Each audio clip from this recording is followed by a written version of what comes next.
Chapter 6. Guanyin comes to the feast and asks the reason why. The little sage uses his might to subdue the great sage. We shall leave for the moment the heavenly generals making their encirclement and the soundly sleeping great sage.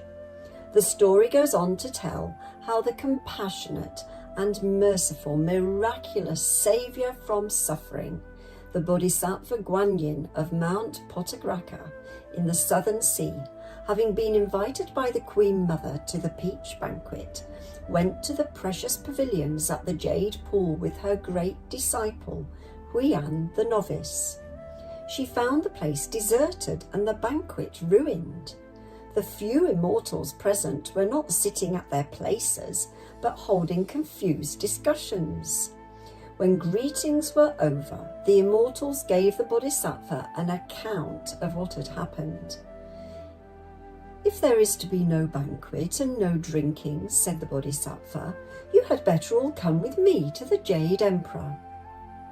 The immortals were delighted to follow her, and when they arrived before the Hall of Universal Brightness, the four heavenly teachers, the barefoot immortal and many others were all there to greet the Bodhisattva.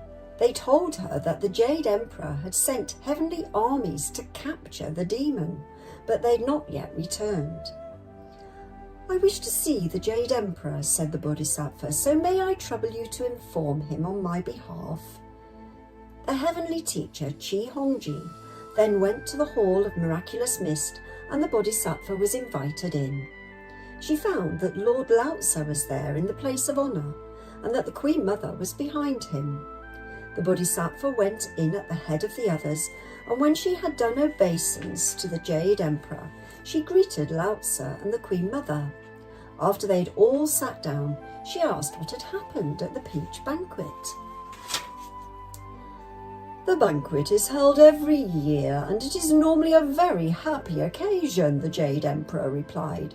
"But this year that monkey fiend wrecked it, so that your invitation was worth nothing." "Where does this monkey fiend come from?" asked the Bodhisattva. "He was born from a stone egg on the mountain of flowers and fruit in the land of Aeoli, on the eastern continent of superior body," the Jade Emperor answered. "When he was born, golden beams flashed from his eyes that reached to the Star Palace. At first we paid no attention to him, but later on he became a spirit, subduing dragons and tigers, and erasing his own name from the registers of death. The Dragon Kings and King Yama of the underworld informed us of this in memorials, and we wanted to capture him, but the Star of Longevity memorialized that in the three worlds, all beings with 9 orifices can become immortals. We therefore extended education to the worthy by summoning him to the upper world and appointing him protector of the horses in the imperial stable. But this was not good enough for the scoundrel who rebelled against heaven. We sent Heavenly King Li and Prince Neza to accept his surrender, extended him an amnesty and summoned him back to the upper world. We made him a great sage equaling heaven, though this carried no salary. As he had nothing to do, he would go wandering all over the place, and for fear this might lead to trouble, we had him look after the peach orchard. Once again, he flouted the law by stealing and eating every single one of the big peaches from the old trees. When the banquet was to be held, he was not invited as his position was purely an honorary one.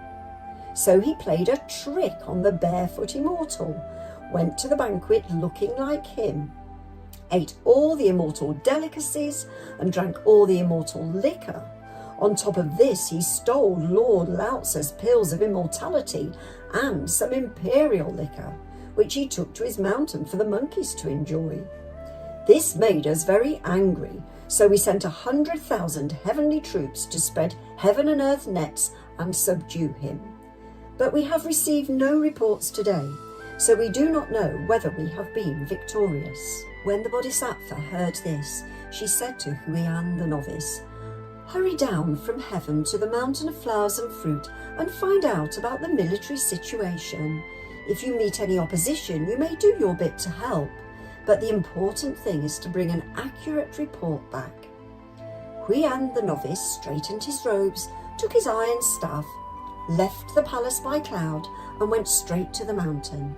He saw that with the layer upon layer of heaven and earth nets and the men holding bells and shouting passwords at the gate of the camp, the cordon round the mountain was watertight. Hui'an stopped and called, "Heavenly soldiers at the gates of the camp, I would trouble you to report that I, Moxa, the second son of Heavenly King Li, also known as Hui'an, the senior disciple of Guanyin of the Southern Seas, have come to ask about the military situation." Then the divine soldiers of the 5 mountains inside the camp went in through the gates of the headquarters, where the rat, the cock, the horse and the hare stars reported the news to the commander of the Central Corps. Heavenly King Li sent a flag of command with the order that the heaven and earth nets were to be opened to let Hui'an in. The east was just beginning to grow light as Hui'an followed the flag in and bowed to Heavenly King Li and the 4 other heavenly kings. "Where have you come from, my son?" asked Heavenly King Li. "Your stupid son accompanied the Bodhisattva to the peach banquet, and when she found the banquet deserted and nobody at the Jade Pool, she took me and the other immortals to see the Jade Emperor. The Jade Emperor told her that you, father, and the other kings had gone down to the lower world to capture this monkey fiend.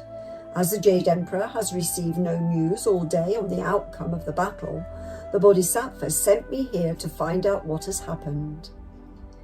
"We arrived here and encamped yesterday," Heavenly King Li replied, "then sent the 9 bright shiners to challenge the enemy to battle. But that wretch used such tremendous magic powers that the 9 bright shiners all came back defeated. Then he led out our own soldiers into action, and the wretch also drew up his line of battle. Our 100,000 heavenly soldiers fought indecisive engagements with him till dusk, when he used a spell to divide up his body and force us back. When we withdrew our forces and held an investigation, we found that we had only captured wolves, tigers, leopards and so on, and had not even taken half a monkey fiend. We have not yet given battle today." Before he had finished speaking, someone appeared outside the gates of the headquarters to report that the great sage was outside at the head of a crowd of monkey spirits, clamouring for battle. The 4 other heavenly kings, Heavenly King Li and Prince Neza, were all for committing their forces, but Moxa said, "Father, when your stupid son was instructed by the Bodhisattva to come here and find out the news, I was also told that if there was a battle, I could do my bit to help. May I please go and see what sort of a great sage he is, untalented though I am?" "My boy," said Heavenly King Li, "you have been cultivating your conduct with the Bodhisattva for some years now, so I suppose that you must have acquired some magic powers. But do be very careful." The splendid Prince Moxa hitched up his embroidered robes and charged out through the gates of the headquarters, waving his iron staff with both hands. "Which of you is the great sage equaling heaven?" he shouted. "I am," answered the great sage, brandishing his as-you-will cudgel. "But who do you think you are, asking a question like that?" "I am Prince Moxa, the second son of Heavenly King Li, and I am now a disciple and guard before the throne of the Bodhisattva Guanyin. My Buddhist name is Hui'an." "Why have you come here to see me instead of staying in the southern seas and cultivating your conduct?" asked the great sage, and Moxa replied, "My teacher sent me here to find out about the military situation, but now that I've seen your savagery, I've come to capture you." "You talk big, don't you?" said the great sage. "Well then, don't go away. Try a taste of my cudgel." Moxa, not in the least frightened, struck at him with his iron staff. It was a fine fight they fought, halfway up the mountainside outside the gates of the headquarters. The staves were matched but made of different iron. The weapons clashed, but their masters were not the same. One was a wayward immortal known as the Great Sage, the other a true dragon disciple of Guanyin. The cast iron staff, beaten with 1,000 hammers, had been forged by the art of the Ding and the Jia. The as-you-will cudgel once anchored the Milky Way. As the treasure still in the sea, its magic power was great. When the two met, they were well matched indeed, and they parried and lunged at each other without end. The sinister cudgel, infinitely murderous, could whirl round your waist as quick as the wind. The spear-catching staff, never yielding an opening, was irresistible, parrying to right and left. On the one side the flags and banners fly, on the other the camel drums roll. 10,000 heavenly generals in multiple encirclement, a cave of monkey devils densely packed together. Monstrous fogs and evil clouds cover the earth, while the smoke of deadly battle rises to the sky. Yesterday's fighting was bad enough. Today's struggle is even worse. The admirable skills of the Monkey King put Moxa to flight, utterly defeated. After they had fought some 50 or 60 rounds, Hui'an's arm and shoulders were numbed and aching, and he could resist the great sage no longer. Waving his staff in a feint, he turned away and ran. The great sage then withdrew his monkey soldiers and encamped outside the gates of the cave. The big and little heavenly soldiers at the gates of the other camp received Hui'an and let him go straight to the headquarters, where he gasped and panted for breath as he said to the 4 heavenly kings, Li the pagoda bearer and his brother Prince Neza, "What a great sage, what a great sage! His magic powers are too much for me, he beats me." Startled by this news, the Heavenly King Li had a request for reinforcements written and sent the strong-armed Devil King and Prince Moxa up to heaven to submit. Not daring to waste a moment, the 2 messengers rushed out through the heaven and earth nets and mounted their propitious clouds. A moment later, they arrived outside the Hall of Universal Brightness, where they greeted the 4 heavenly teachers who led them to the Hall of Miraculous Mist and handed up their memorial. Prince Moxa, or Hui'an, did homage to the Bodhisattva, who asked him what he had found out. "As you instructed me, I went to the mountain of flowers and fruit," reported Hui'an. "Asked them to open the gates of the heaven and earth net, saw my father, and told him of the orders you had given me. His Majesty, my father, said that they fought against the Monkey King yesterday, but did not capture a single monkey spirit, only tigers, leopards, lions, elephants, and so on. While he was telling me this, the Monkey King demanded battle again.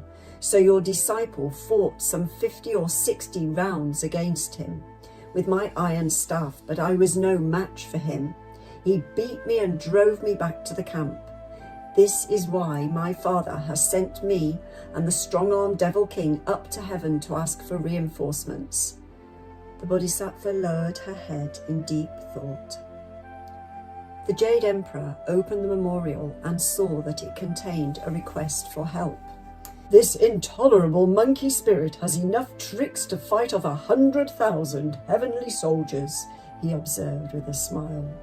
"Heavenly King Li has asked for reinforcements. Which heavenly soldiers should I send him?"